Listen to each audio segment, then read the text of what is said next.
This podcast is a member of the Place to Be Nation family. Visit us at placetobenation.com, the only place to be in your pop culture world. Delicious things to eat. The popcorn can't be beat. The sparkling drinks are just dandy. The chocolate bars and the candy. So let's all go to the lobby to get ourselves a treat.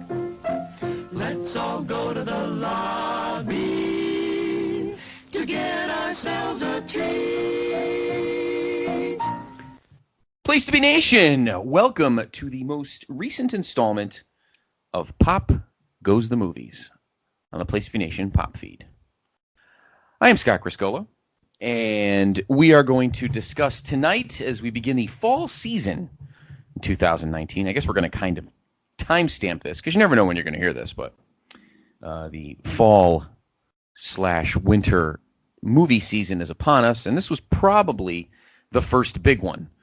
Of course, this past summer we had Endgame. That was the big summer movie, and of course we have a big movie coming up later in the winter that will probably mark this season. But we've got a bunch of other great movies in between, and tonight we're going to discuss one of them, but I will not do it alone. I am joined by Place to Be Nation's resident scream queen, Jennifer Smith. Hi. I'm only a scream queen during the fall months. Other than that, I'm Queen Bee. So. Yes, you are. Yes, you are. Always a pleasure. Tonight, since it is you and I on this episode of Pop Goes the Movies, that means, of course, we are talking horror because no one else has the guts to. And this one was a doozy. Probably, you and I have talked about this one for quite a while, and probably one of the most widely anticipated sequels in recent memory. We are talking tonight about It Chapter 2. Of course, the first one came out 2 years ago. The first of the... It's not really a reboot. In horror terms, I guess it's adaptation. But this was the first time that It was on the big screen. For those that are fans, you remember back in 1990, there was a TV miniseries of Stephen King's It, which was starring Tim Curry as Pennywise. And you and I had a discussion about this one, and that one was excellent.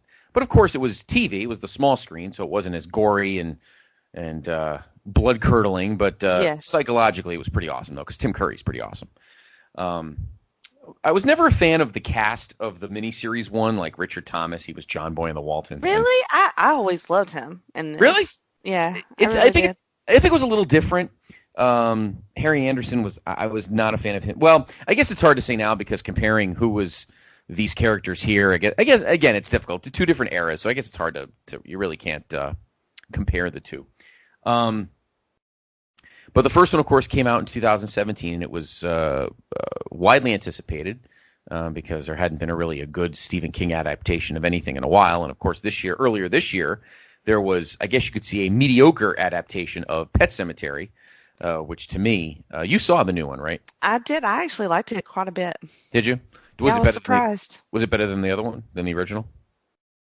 I kind of thought it was, yeah. You really think so? Okay. Yeah, I kind of dug it a lot. Okay, I'll have to check it out. I did not see the new one. I love the original, and I have it. This was the 30-year anniversary, which I think is the reason they probably did it. But I like the 1989 one myself. But I have to check out the new one. But this was a big deal 2 years ago when It hit the big screen. And I don't remember till rewatching it recently that it actually said Chapter 1 at the end of that one. Do you remember that? I didn't remember that. Mm-hmm. Yeah, I didn't remember that. So I didn't even think they would do a sequel. But, of course, technically, we're not doing spoilers because the movie's 2 years old.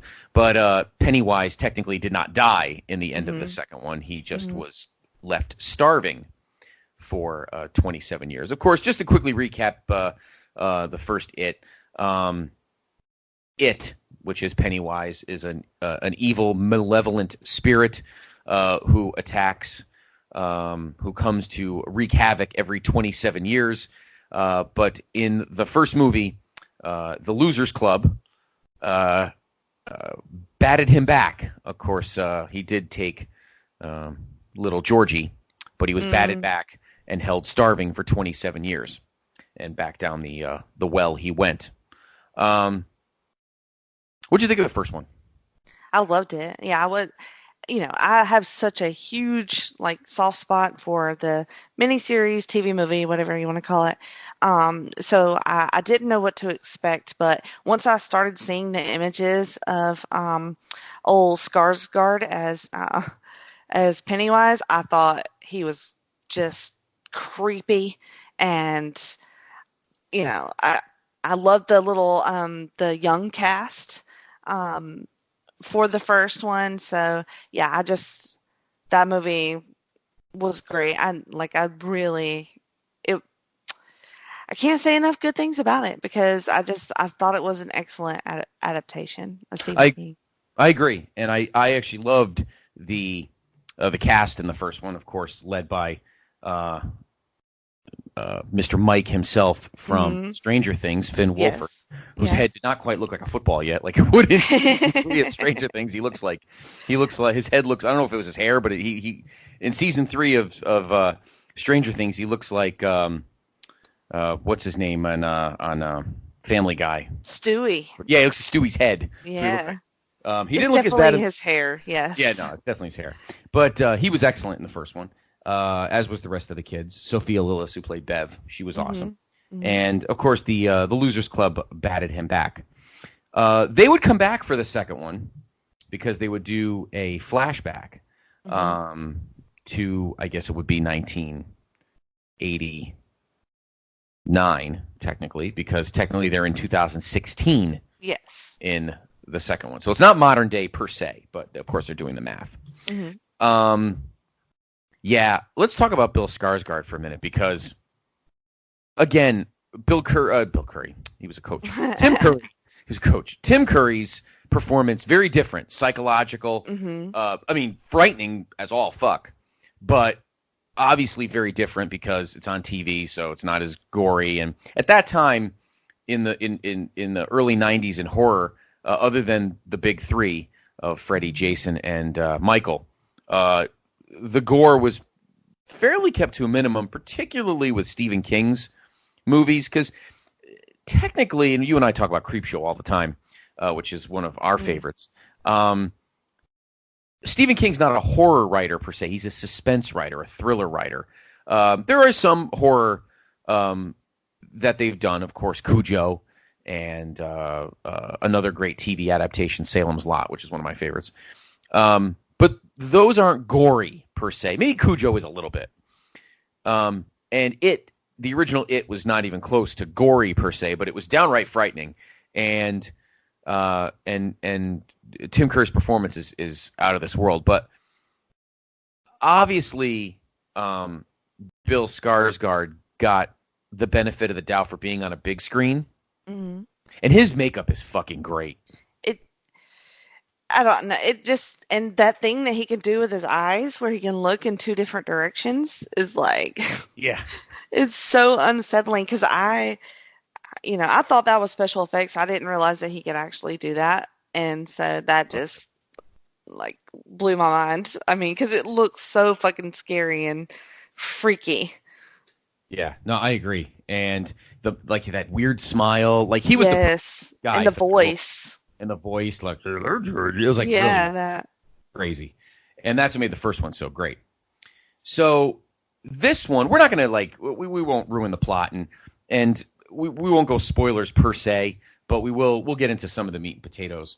Unlike the first one, where Pennywise is pretty much doing what he's supposed to do, which is come up every 27 years and feed. Hmm. This one felt more like revenge. He was coming up not just to get his sustenance, but to get back at the Losers Club for screwing him 27 years ago. Of course, the Losers Club is all broken up and split up. It was kind of sad. It was like the summer ended. Like they didn't even stay in school together. Didn't they all just live in the town? And I felt it was odd that they just at the end of the first one they all just kind of split up and vanished. Like didn't they stay in school? I mean, I know that Beverly moved to Portland, but it just felt very sad. But I think some of them stayed together longer than others. But then that's the effect of dairy, right? So when they're grown up and things start happening again, they don't remember. They all get a horrible feeling. And all of them react into a certain way when Mike calls them to come back to Derry, and but they don't have clear memories, and that's just part of what happens in Derry. Which, to me, Derry is like my most, outside of Hogwarts, my most favorite, like, mythical, or not mythical, but fictional location. Mm. I don't. It's just something about the way Stephen King writes that town. It it's amazing to me. I love thinking about Derry, and if you follow any of Stephen King's work, his many stories are set in that town, and he has a lot of them intersect in Mm. many weird ways. So, like with the families of Derry and things like that. So, I loved that aspect of it, where something about the whole experience and that town took their memories away from what happened to them when they were kids. Exactly. So when they were called together in the beginning of this film by Mike, they're not quite sure why. They remember them. Mm-hmm. They remember each other, but they don't remember what the deal was. Mm-hmm. And the best thing I liked about the cast is you had a good.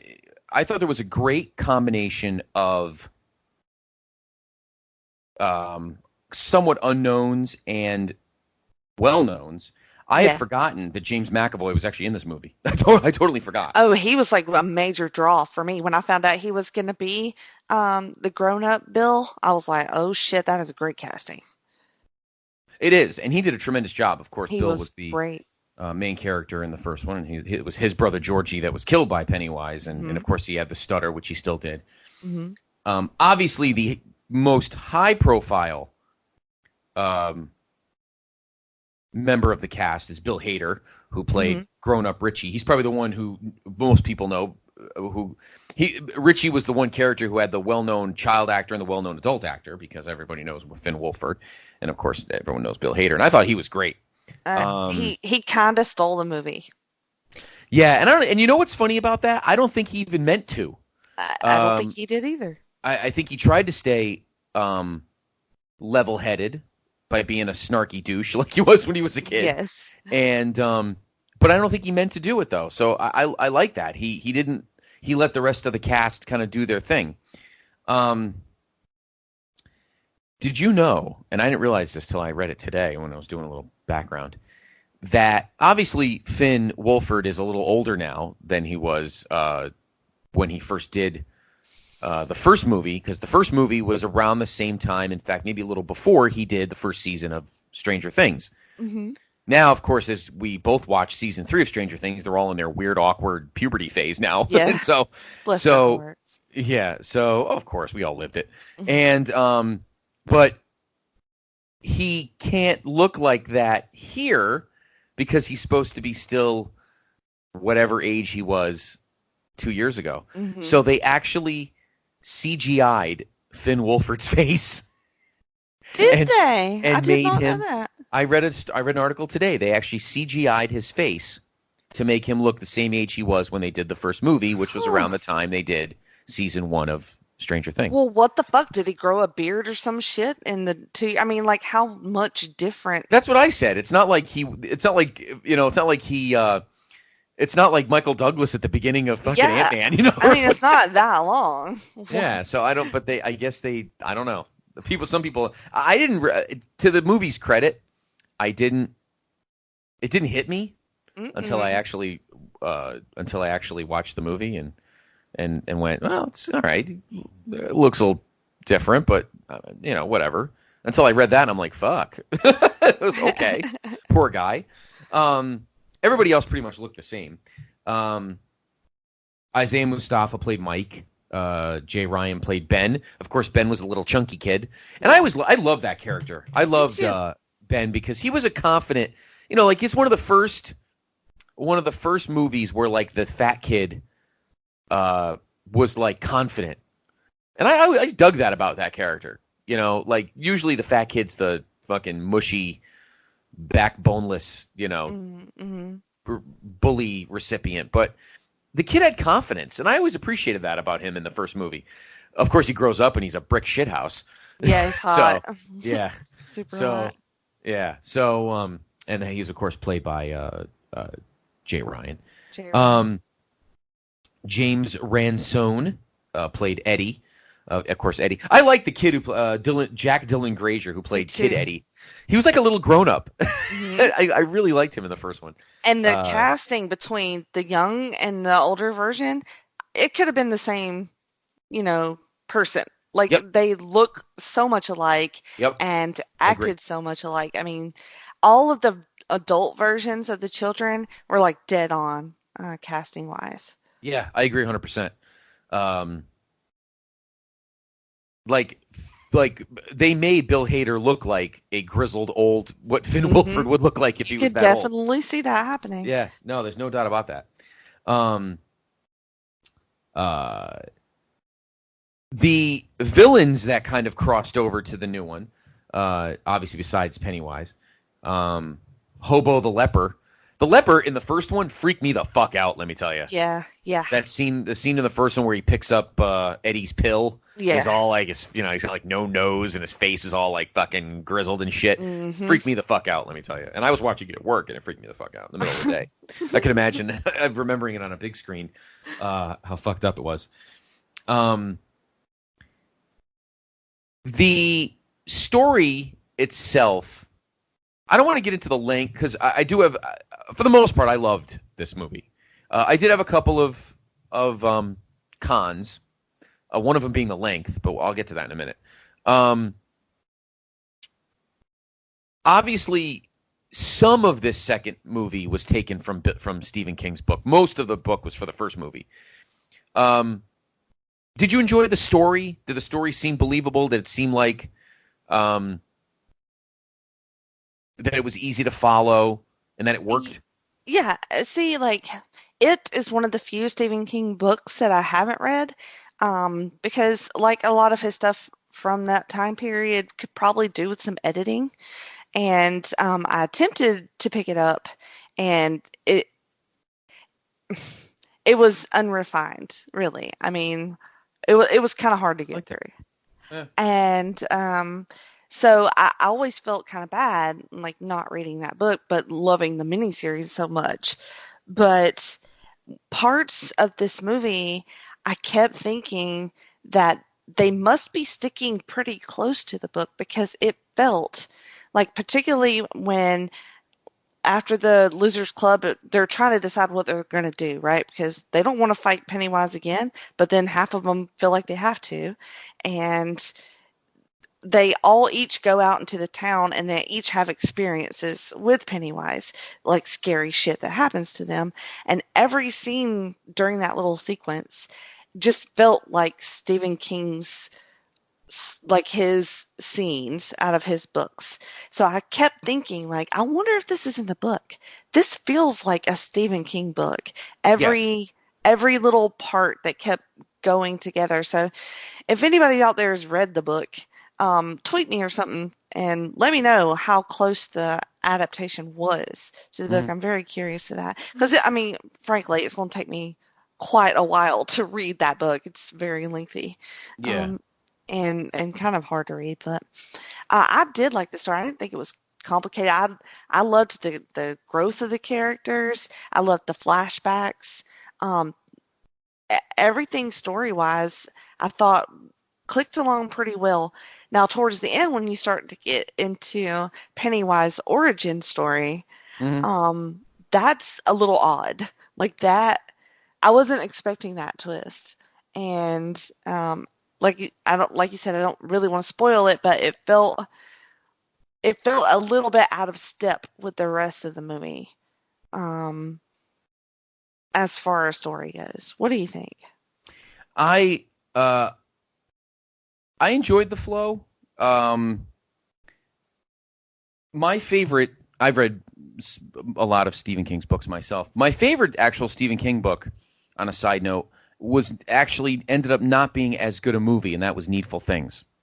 Needful Things is one of my favorite novels. Well, overall. that happens quite a bit with Stephen King. Yeah. Yeah. I loved the book, and I was not a fan of the movie. But I did love Cujo, and I loved Salem's Lot.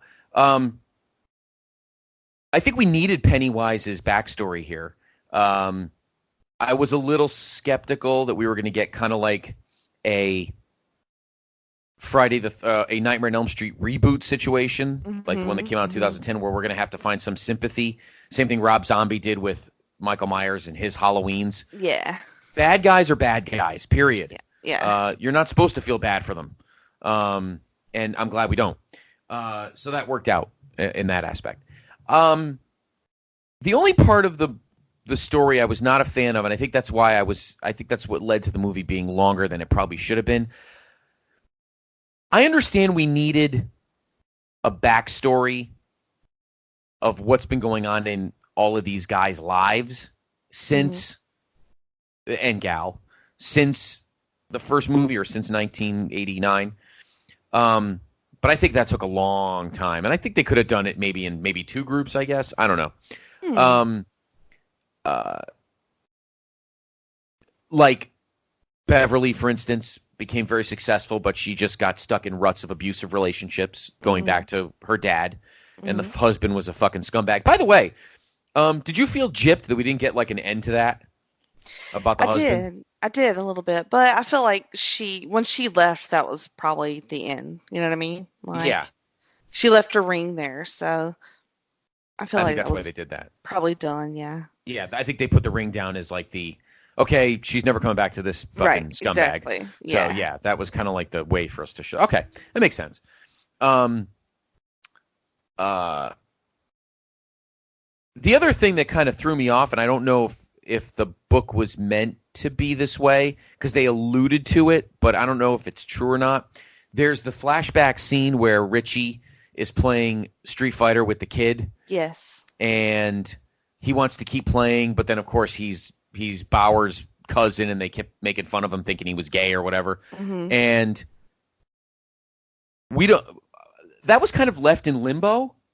Like, are we supposed to surmise Richie's gay, or are we supposed to let it go? I wasn't sure where to go with that.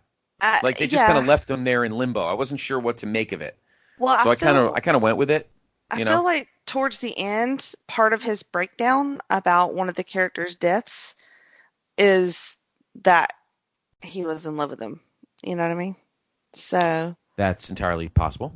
That's what I took from it.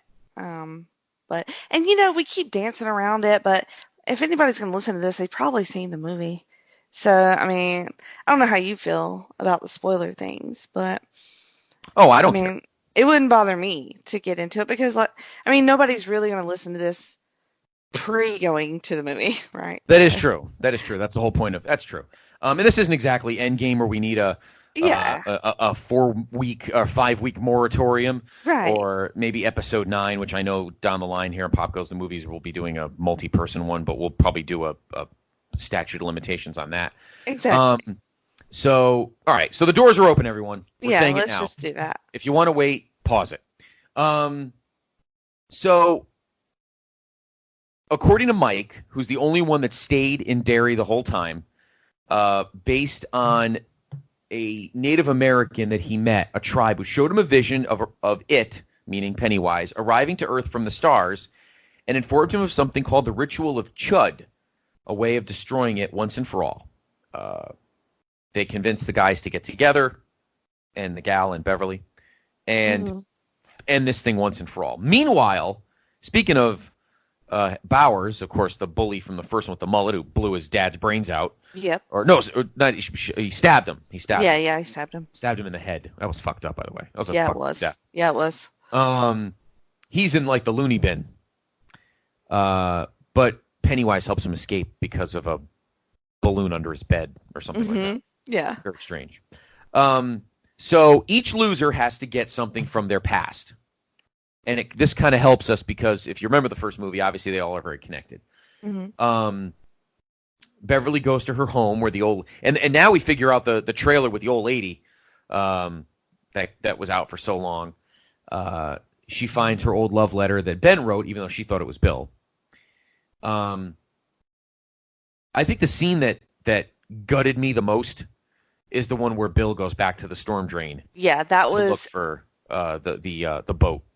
that was next level for me. Like James McAvoy was on point, and I love how when he comes back to Derry, his stutter returns, and Yep. and that little kid that that he runs to in the street. I just think that was perfect. Everything that he wished that he could have said to his little brother, to Georgie, run away, get away, stay away. He finally gets to say this little kid on his street, and Yep. I just thought it was awesome. Yeah, and kudos to James McAvoy for this scene because he acted as if he was the kid in the first one. Like he definitely channeled the pathos of younger Bill in that scene, big time. Definitely. So that was huge. That was huge. I agree with you about next level. That was definitely next level for me too. Ben goes to find his old yearbook page, which Beverly was the only one who signed. And by the way, that scene where that was like the fucked up scene where he's hiding in the fucking locker, and you see the New Kids on the Block poster, and I think the best part, and I didn't have an issue with it. I know one thing critics that I've read did not like about the movie, or one of the things, is that the jump scares were too predictable, like you knew they were coming. And I didn't fucking care that I knew they were coming. I didn't still either. wanted them. Me too. I mean, they were telegraphed every time, but I jumped every time. Yeah. And I enjoyed every single jump scare. I thought they were like they hold on a bit too long. You know what I'm saying? Like you're like, okay, somebody's about to jump out, and then they hold that beat just a little bit longer than they should, and then you get the scare. Yep. So they're, even though it's so weird to say, but like they build your anticipation, but yeah, you already know it's going to come. Yep. So like, but then what they do is so freaky that it still scares you. Yep.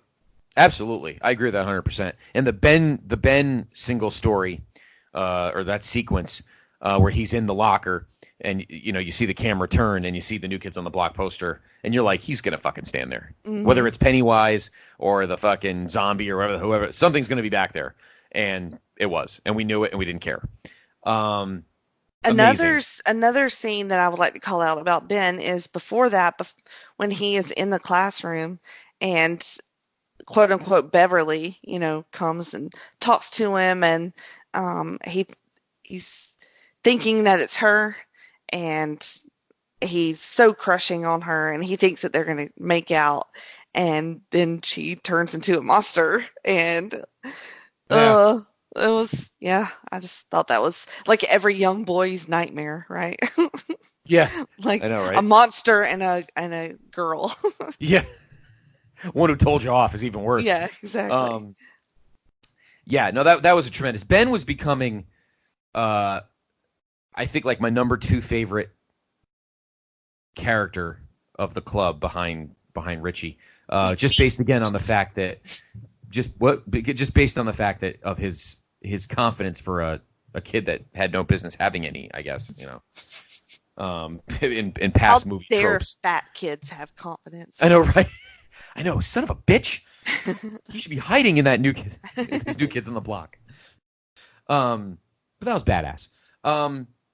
Eddie goes to find his inhaler, which we find out is a bunch of crap because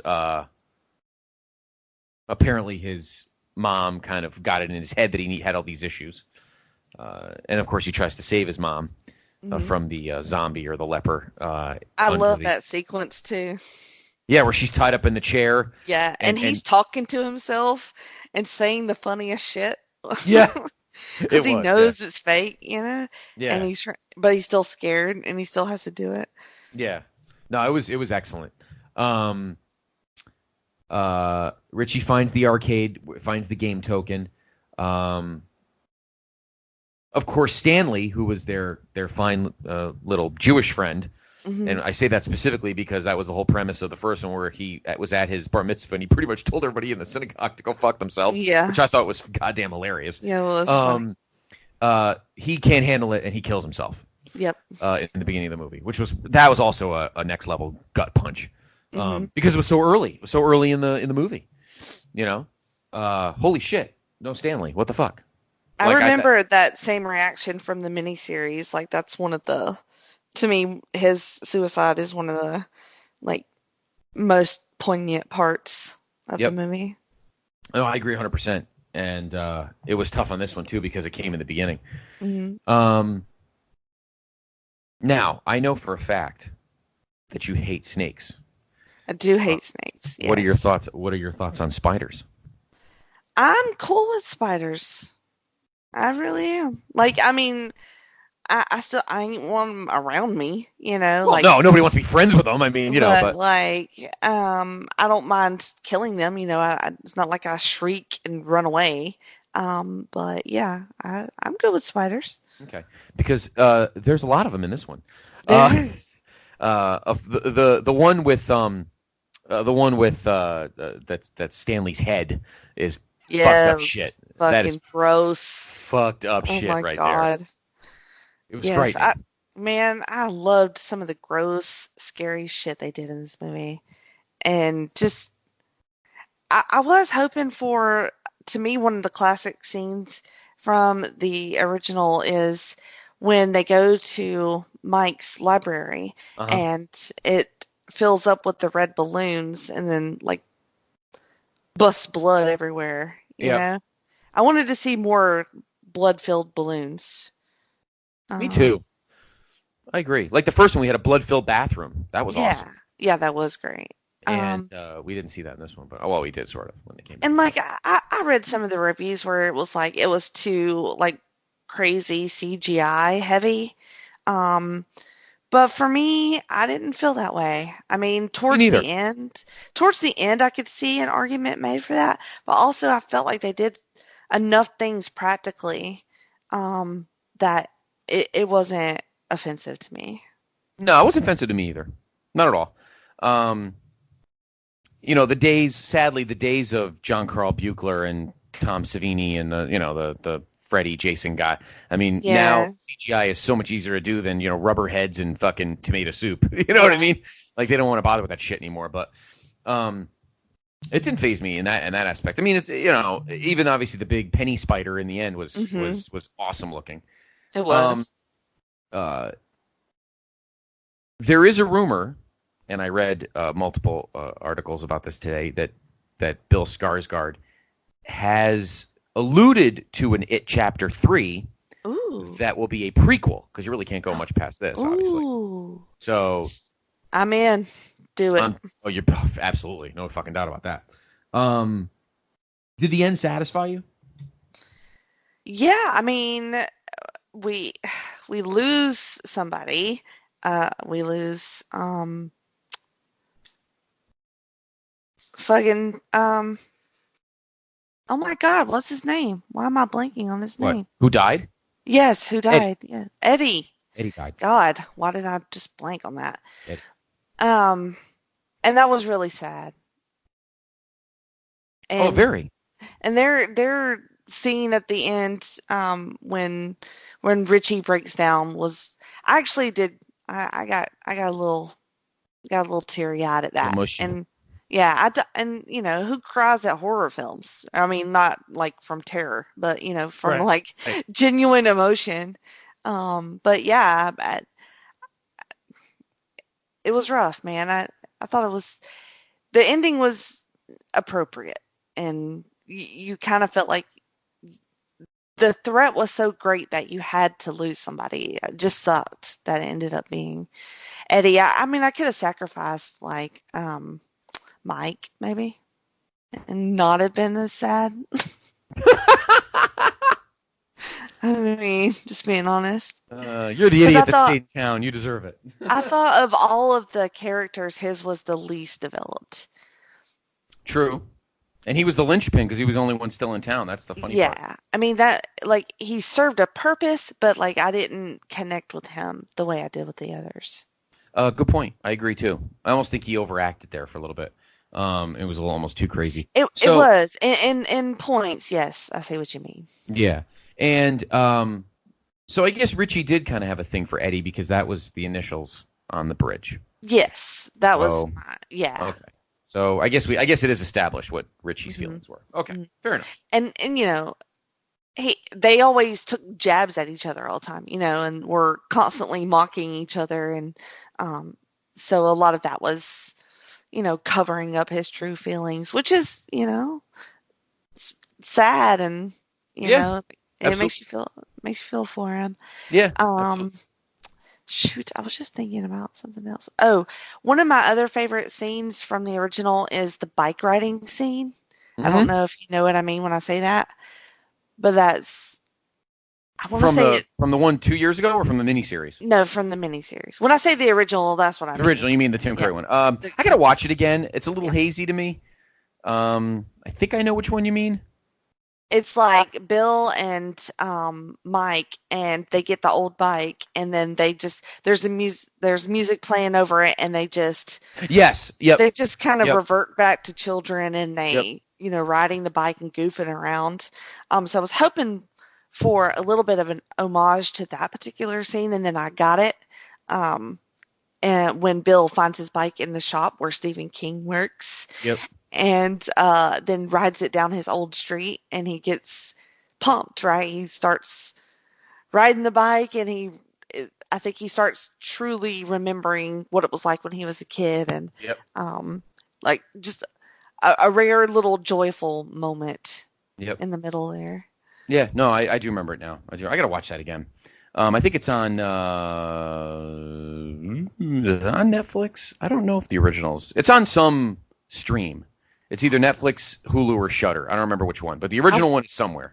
I want to say the last time I watched it, I bought it, like I rented it on Amazon That because it doesn't wasn't surprise that me. long ago. Yeah, so. Yeah. Okay. But I definitely have to watch it again. It's been a long time for that one.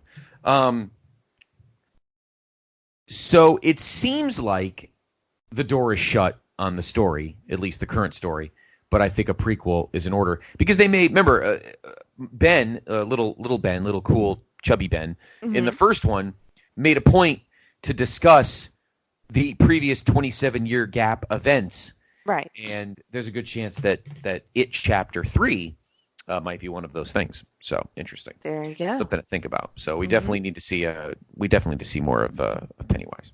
And Um, we love prequels, right? oh, So prequels are great. it's They're our fantastic. You always yeah, want to fill gaps. yeah. Um, my only couple of I don't want to say jabs. My only couple of cons. Here's the big one for me, and I've said this to you before when we've had our previous exceptional horror discussions. I've always been of the mindset, and this is just my opinion. Anybody, tweet me or let me know if you disagree, and perfectly fine if you do. Uh, I've always been of the mindset that you can tell a good horror movie story in 90 minutes. Really? Maybe 145 you could stretch it to. Anything more than that, and I think you're just adding more gore, even if we all love gore. But I think a lot of it just for the sake of adding it. You look at some of the great horror movies of the past, like Dracula and Frankenstein, and they're all like 80 minutes. You look at Halloween was 90 minutes. The First Nightmare, 91 minutes. I was looking these up the other day. Friday, 92 minutes. It Chapter 2 is exactly 169 minutes, which is, I think, and I'm going to look this up. I'm actually going to compare, Jenny, one of your favorite movies, and that's me being sarcastic. hmm Let me type it in because let's see. All right, so I said It Chapter 2 was 169 minutes. The movie I'm about to compare now was 152 minutes. That was Star Wars Episode 8, The Last Jedi. Well, I feel like this was like way better use of my time. Well, we're not going to get into that discussion. But my point is that movie was ridiculously long, and this movie was 17 minutes longer. I think that they probably could have tightened up the stories in the middle and probably could have saved like 45 minutes.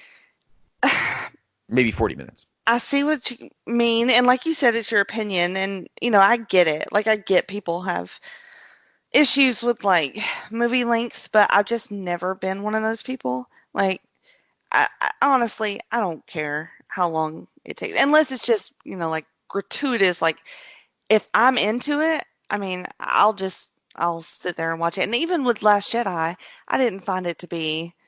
That's not my favorite movie, but my issues with it weren't necessarily about length. I could think of some things I would cut out of that movie, but it's not from a length point of view. It's just a story point of view.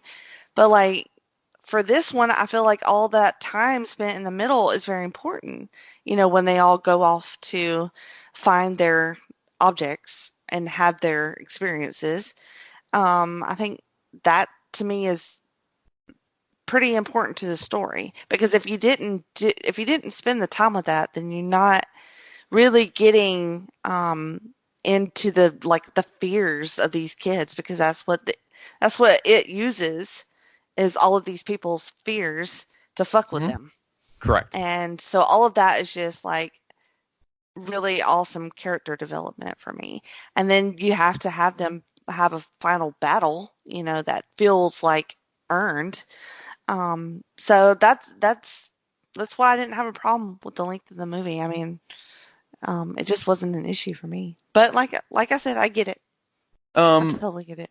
I totally understand your character development part of it because we're talking about now them as grown-ups, and we need to understand that none of their lives have been perfect in the 27 years since what happened in the first one.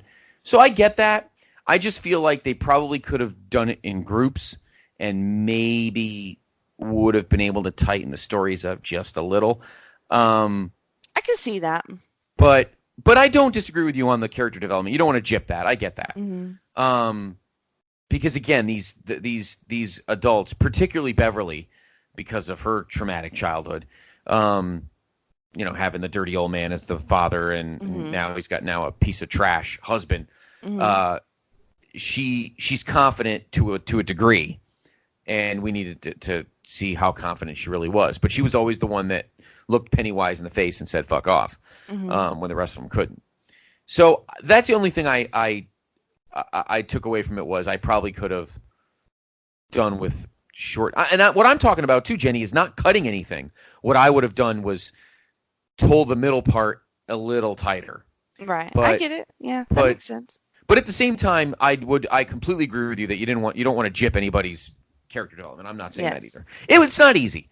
It's not easy, and I'm definitely going to see it again. I always do that with long movies, particularly ones that I watch late, because this one I went to a 9:30. So, oh wow, so I definitely was surviving as best I could by the end. But I mean, if I'd seen it in a matinee, I probably would have a different opinion. I thought it was tremendous. By the way, Endgame is 181 minutes. So there you go. That one, I had a feeling that one would be longer than. Yeah, for sure. But Last Jedi was the last movie that I saw like at midnight, and I vow after trying to see Last Jedi at midnight, fuck that shit. I don't care. Yeah, I don't care. Anybody wants to brag how old or young they are. Good luck trying to see. Because I guarantee you, the Rise of Skywalker will clearly be that length, or maybe even longer. So good luck with that. Other than that, I really don't have any issues. I really didn't. There was nothing. What I liked most about Pennywise in this movie, if you want to talk about comparisons, he was very Freddy Krueger-ish in this one. Because unlike he was a supernatural being, like Freddy was, not like Jason and not like Michael. And instead of the first one where he was just pretty much looking for something to eat, he was fucking with them. Oh, yeah. Like Freddy fucks with his victims. So I was watching this as if it was Freddy Krueger with a clown wig on. And I think that's what hooked me because it reminded me of that holy trilogy, the holy trinity of slasher. And did you get that feeling that you could slide Freddy into the role and this could have been another Nightmare on Elm Street movie? Because I feel like that's exactly how he acted in this one. It's the same sort of like torture, the psychological feeding on their fears and knowing what truly scares them and then fucking them up, in that way. So, very similar. But I also wanted to talk to you a little bit about the humor in the movie. Yes. We both agreed that Bill Hader was fucking funny, Yeah, he was. but I was surprised at how much I laughed during this movie. Me too. Like, even in some of the scarier parts, it would be like a huge jump scare and then like huge laugh. I mean, and I- I was there that Friday night, and so I had a big crowd when I was watching it. So they were eating it up too. I mean, everybody was laughing, and I was not expecting the level of humor. And some of the negative reviews I saw mentioned that it was trying to be too ha ha funny in the middle of a horror movie. But for some reason, for me, it just worked. Like, and I could get it if it's not your thing, but like if you're doing bad humor, I get it. It's not funny. I don't want this in my horror movie. But Right. to me, it was all like pretty clever and funny shit. I agree. Yeah. And I didn't think it went too far. I didn't think it went too far at all. I thought it had its moment. Look, Richie's funny. They're all a Hmm. bunch of ball busters. Hmm. You can't take that away from the movie. They were like this in the first one too, when they were Yeah, kids. So, exactly. Yes. yeah, no, you can't take that away. It's part of the chemical makeup of the movie. You can't strip it. Um, I mean, it wasn't like the middle Friday the 13th, which were like plotless garbage except for the kills. I Yeah. mean, these were characters that you rooted for, and we've talked about that tonight about multiple characters, and this is what we rooted for. Um, and I just enjoyed the writing. I enjoyed like that whole dialogue under the bleachers with the little girl and Yes. Pennywise's whole Oh, thing. that was Um, so good. that was so good with the fucking eyes. And Yes. what's great about that scene was you're watching and you're thinking to yourself, what the fuck is he going to do to her? He's going to eat her face, isn't he? He's Hmm. going to eat her fuck. He's going to, and I don't know. It's funny, Jenny, because I'm watching a horror movie and I have like your voice in my head sometimes. Oh, I'm So it's like, sorry. so I even say it in like your awesome speak. I'm like, he's gonna eat her fucking face. And I'm like, Fucking face off. fucking face off. And I'm like, holy shit. So while he's doing this awesome dialogue, I'm like, holy He's shit, he's playing gonna, her perfectly, right? yeah. And then So he's good. gonna eat her face. Fuck. And sure enough, he did. He did. You know. And when he killed the kid in the funhouse, fuck, he turned him into Oh a. man. It was like when the kid got eaten in Jaws, and he just suddenly turned into Yes. like a fucking Oh, tomato juice. I was like, ooh, so good. Man, I oh my love god, that shit. oh, it was like, Right in front of Bill too. Oh my oh god. god, So fucked up. yeah, we can't understand. I know we mentioned Bill Hader, and we have mentioned him a couple times, but we can't understate how good James McAvoy was in this movie. He was so good. He was great. I mean, we know he's Professor X, and we know he's in Glass, and we know he's in a bunch of stuff, but he was even Dr. Frankenstein in a movie. Not the monster, the doctor. But he was great in this. He really was. So we Jessica both. Chastain was pretty great too. She was great. She was really good as Beverly. So I'm curious to see. Well, you can't really bring the kids back unless you CGI all their faces. So I don't know I don't know what kind of prequel they'll do, but I'm sure it'll be a completely different cast. If they're going to go back to a previous Pennywise moment in, you know, Maybe they'd have to a find a way. relative, like a distant relative, maybe of one of the kids. Oh, that's entirely possible. Maybe. That's entirely possible. I think my favorite scene probably, and one of my probably my favorite scene in the first one, and there wasn't a scene in the second one that got to this point, is when they're watching the fucking slideshow and the slides start changing on their own, and all of a sudden he's on the he just shows up on the fucking screen, Yeah. and then he just shows up. It's like shit. That was really scary. That was great. I really like the house sequences too in both of the movies. Yes. Like you mentioned before, the head of Stanley. Stanley, thank you. God, why can't I remember their names? The head of Stanley doing that creepy thing. Oh my god.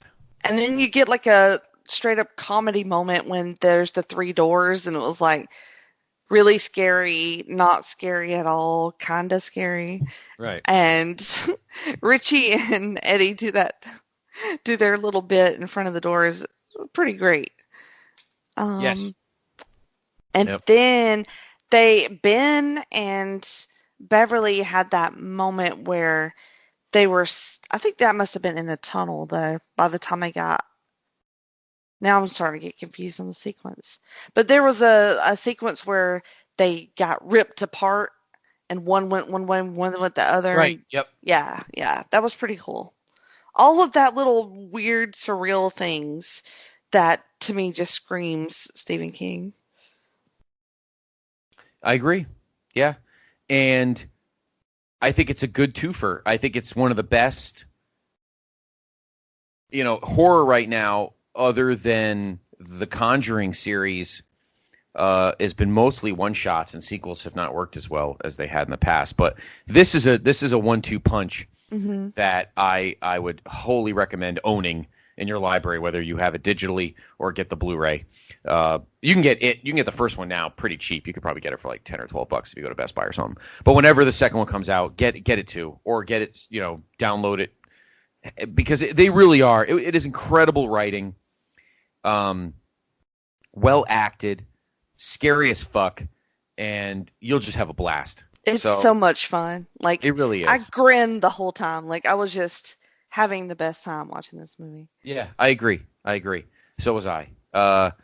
And I look forward to 2021, I guess, if we have a It Chapter 3, which I have a feeling, based on what I've been reading, that I think we will. And I think it'll obviously be a prequel because it clearly can't go ahead right now. Right. So fingers crossed. Yes, got plenty to see. So, all right.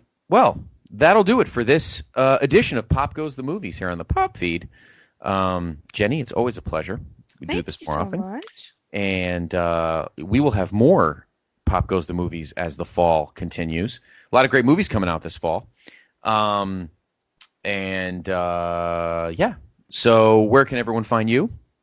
I am on Twitter at Jenny Cruz 2814, and you can find me on all kinds of shows on both the Pop Feed and the Wrestling Feed. I as well. You can get me, check me on Twitter at Scott Criscuolo, and I am on just as many shows on the Pop Feed, on the Pop Feed and the Wrestling Feed. I would say we eat up 2/3 of the bandwidth, and tough fucking shit if nobody likes it. And Andy gets the rest of it. And Andy and Justin gets a little bit of it. Gets the last 10%. Yeah. Anyway, hope you enjoyed this Pop Goes the Movies. There'll be more coming up through the fall. We got Rambo, the last Rambo movie. I think Dr. G and I may do that one. Oh, yeah, he loves Rambo. I think Dr. G and I will probably do that one. The Irishman is coming out. I know I'll be doing that one with Mr. D'Amato. Two Knives. You going to join us for the Two Knives? Perhaps. That's a good one. I'm looking forward to that. And then, of course, there'll be a big one coming up in January. We'll do a super one for, of course, episode 9 of The Rise of Skywalker. Oh, yeah. We'll do a moratorium. We'll probably wait till after the new year, give the movie like 4 or 5 weeks to breathe, and then we'll do one. So, because honestly, if you're a diehard and you haven't watched it, if you haven't seen it within like at least 2 weeks, much less 5, you don't care enough. So right. that's how I look at it. Go see It Chapter 2. It kicks ass. Yes, do it. Do it. For Jenny Smith, I'm Scott Criscuolo. This has been Pop Goes the Movies on the Pop Feed. Enjoy. We all float down here. Down here.